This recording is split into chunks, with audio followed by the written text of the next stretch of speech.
Hey Escambia County Public Schools, welcome to a Byte of Tech with your student data team. Today's topic will be how to generate a progress monitoring report. This report identifies areas of strength and weakness so you can make adjustments to improve student learning. There are many benefits for utilizing this report, such as assessing students' performance, looking for rates of improvement, and even evaluating instruction.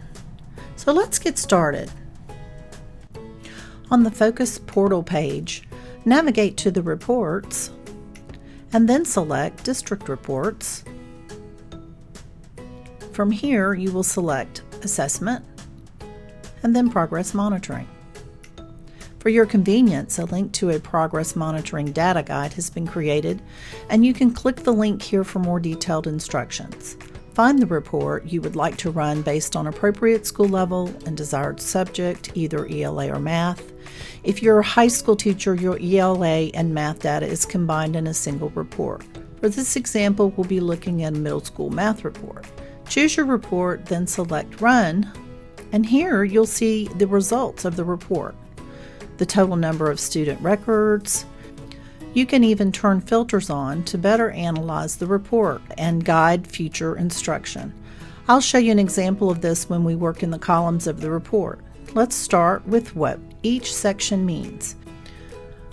We have school, student ID, and student name, which are scrambled for privacy, the grade, and the next is NLQ, ELA or math.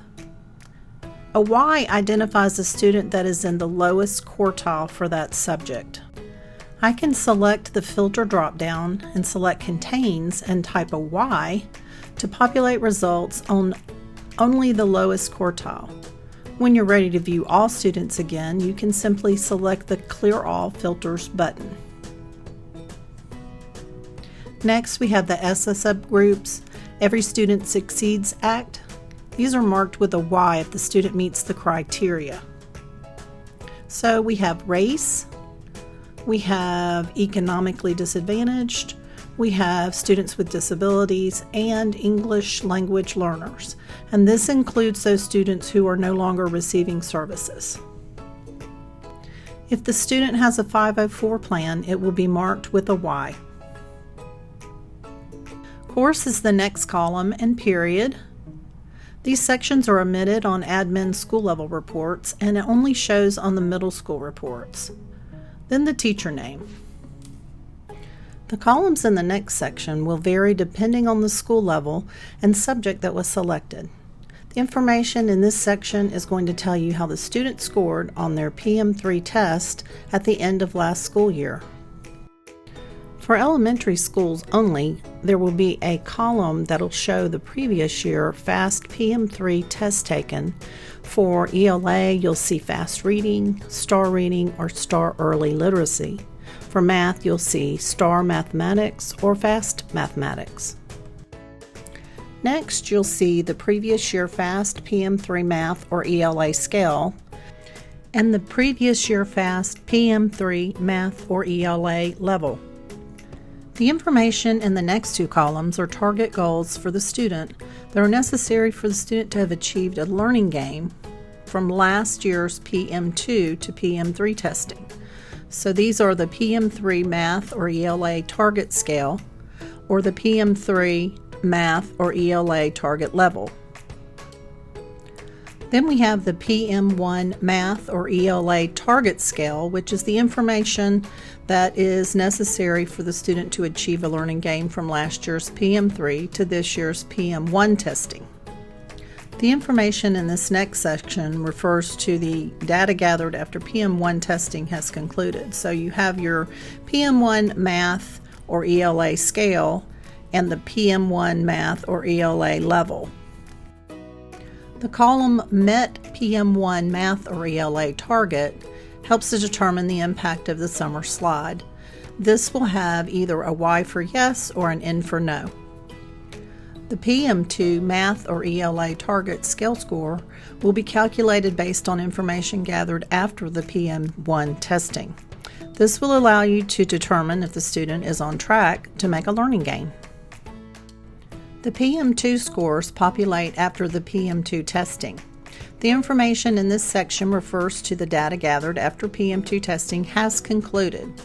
So we have our PM2 Math or ELA scale, the PM2 Math or ELA level, and MET PM2 target, which helps to determine being on track for learning gains. There will be a Y for yes or an N for no. In the high school version of the report, the data for ELA and math is combined in a single report with the addition of graduation status information for the student. If the student met ELA for graduation or met math for graduation, there will be a Y for yes, or it will be left blank for not yet. The acceleration status pulls information for the student from the College and Career Readiness Report. Earned means the student has already earned an acceleration point. Enrolled means the student is enrolled in a course this school year that could potentially lead to earning an acceleration point. If the status has requested in it, that would mean the student is requesting for the next school year a course that could potentially lead to earning an acceleration point. None means none of the above is true for the selected student. So now you've seen how this report would allow you to drill down to more detailed data summaries about your students' performance. All questions in regards to progress monitoring reports should be directed to the School Transformation Office. Thanks so much for watching, and that is a Byte of Tech. Please subscribe to our playlist for more helpful videos.